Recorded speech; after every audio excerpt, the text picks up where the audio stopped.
లో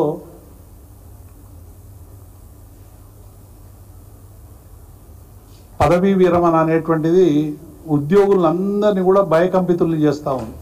ఏ ఉద్యోగి కూడా రిటైర్ అవుతున్నాడంటే మానసిక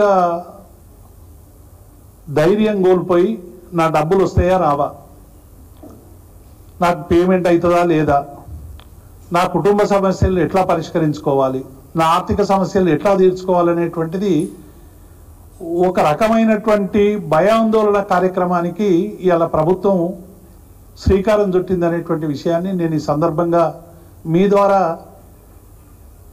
ప్రభుత్వానికి తెలియజేస్తా ఉన్నాను. ఎందుకంటే మార్చి 24 నుంచి ఈ రాష్ట్రంలో 61 సంవత్సరాలు నిండినటువంటి ఉద్యోగులకందరికీ కూడా పదవీ విరమణ ప్రారంభమైంది. జనవరి 25 వరకు దాదాపుగా 8,764 మంది రిటైర్ అయినారు.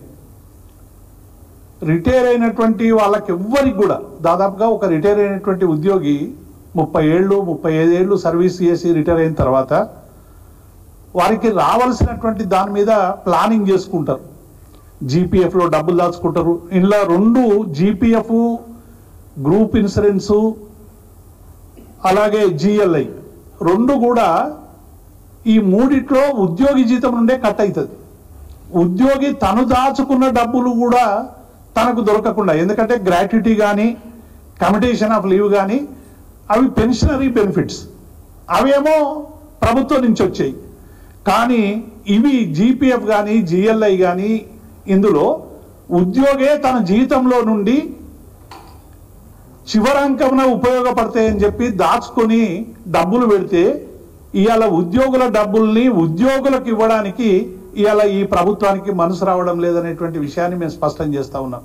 ఏ ఉద్యోగికి రిటైర్మెంట్కి సంబంధించినటువంటి బెనిఫిట్లు ఈ రాష్ట్ర ప్రభుత్వం గత మార్చి నుంచి ఇప్పటి వరకు అయినటువంటి వాళ్ళకి ఎవ్వరికి కూడా ఇవ్వకుండా వేధిస్తూ ఉన్నది. అలా ఉద్యోగులందరూ కూడా ఒకవైపు ఏమో హెల్త్ కార్డు లేవు. నిన్న మొన్న మీరు చూసిరు ఠాగూర్ హరినారాయణ సింగ్ అని పోలీస్ అధికారి 30 సంవత్సరాలు సర్వీస్ చేసిన తర్వాత రిటైర్ అయిన సందర్భంలో 2 కిడ్నీలు ఖరాబ్ అయితే ఆ కిడ్నీలకు డబ్బులు కడదామంటే కూడా డబ్బులు లేనటువంటి స్థితి. ఒక హరినారాయణ సింగ్ సంబంధించినటువంటి అంశమే కాదు, ఒక ఏఎస్ఐ, మీరు మహబూబ్ నగర్ సంబంధించినటువంటి ఒక ఏఎస్ఐ తను వీడియో తీసి ఇక నాకు డబ్బులు చెల్లించకుంటే నేను ఆత్మహత్య చేసుకుంటా అని వీడియోలు పెడితే అది పెద్ద వైరల్ అయి ప్రభుత్వం మీద ఒత్తిడి తెస్తే చివరికి ఆ ఒక్క ఆయనకు పేమెంట్ చేసినటువంటి సందర్భాన్ని చూశాం. ఎక్కడ కూడా ఏ పెన్షనర్ కూడా ఇవాళ నిద్ర లేని రాత్రులు గడుపుతూ ఉన్నాడు. సెక్రటరియట్కి పోయి రామకృష్ణారావును కలుస్తూ ఉన్నారు, కొంతమంది ఆర్థిక శాఖ మంత్రిని కలుస్తూ ఉన్నారు, కొంతమంది సంఘాలకు పోయి మొరబెట్టుకుంటా ఉన్నారు. ఎక్కడ మొరబెట్టుకున్నా కూడా ఏ ఒక్కరికి కూడా సరైనటువంటి ఫలితాలు రాక ఇవాళ 8,764 మంది ఉద్యోగులు వాళ్ళ కుటుంబాలన్నీ కూడా రోదనతో ఆవేదనతో ఇవాళ ఈ ప్రభుత్వాన్ని శాపనార్థాలు పెడతా ఉన్నాయి. ఎందుకంటే ఎప్పుడు ఇటువంటి పరిస్థితి లేదు. రిటైర్మెంట్ కాగానే వెంటనే డబ్బులు వచ్చేటువంటి సందర్భం నుంచి ఇవాళ రిటైర్ అయినాక తమ డబ్బులు తాము తీసుకోవడానికి కూడా ఈ ప్రభుత్వాన్ని మొరబెట్టుకోవాల్సినటువంటి ఒక దుస్థితి దాపురించడం అనేటువంటిది ఇది చాలా తీవ్రమైనటువంటి అన్యాయంగా భావిస్తా ఉన్నాం. చాలా మంది ఉద్యోగులు ఇవి ఏం చేస్తారు, చివరికి అందరి దగ్గరికి పోతా ఉన్నారు. చివరికి హైకోర్టు కూడా దాదాపు 200 నుంచి 230 మంది ఉద్యోగులు హైకోర్టును కూడా ఆశ్రయించారు. హైకోర్టును ఆశ్రయించి మా పెన్షన్ డబ్బులు మాకు ఇవ్వండి అని హైకోర్టుకు పోతే హైకోర్టు కూడా కొన్నిట్లలో దాదాపు 100-120 ఆర్డర్లు కూడా వచ్చినట్టున్నాయి. వాళ్ళందరికీ కూడా పేమెంట్ చేయండి 4 వారాల్లో అని హైకోర్టు కూడా ఆదేశించింది. హైకోర్టు ఆదేశాన్ని కూడా ఇవాళ అమలు చేయకుండా మళ్ళీ ఏం చేయాలి, ప్రభుత్వ ఉద్యోగి మళ్ళీ కాంటెంప్ట్కు మళ్ళీ పోవాలి, మళ్ళీ డబ్బుల ఖర్చు.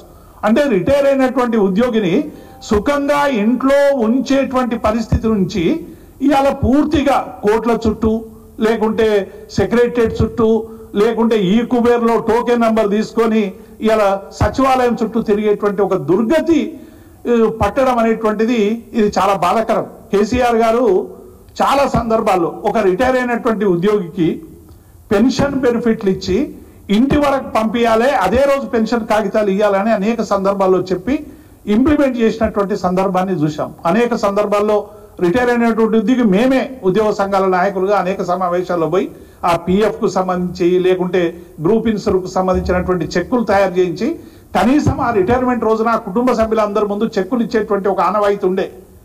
ఇవాళ ఏ ఉద్యోగికి కూడా అటువంటి ఇచ్చేటువంటి ఒక పరిస్థితి లేనటువంటి సందర్భం కనబడతా ఉంది.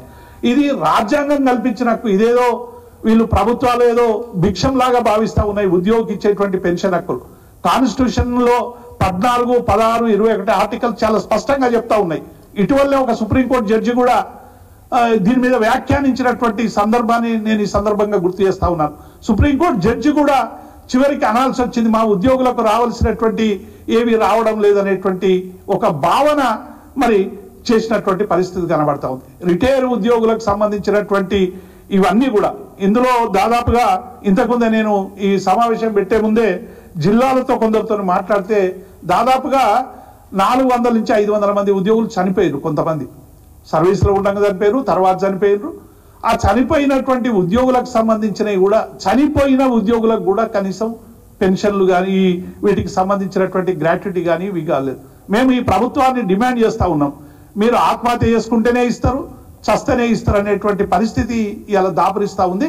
కనీసం చనిపోయినటువంటి ఉద్యోగులైనా ఫస్ట్ ప్రియారిటీగా మీరు వాటిని క్లియర్ చేయండి.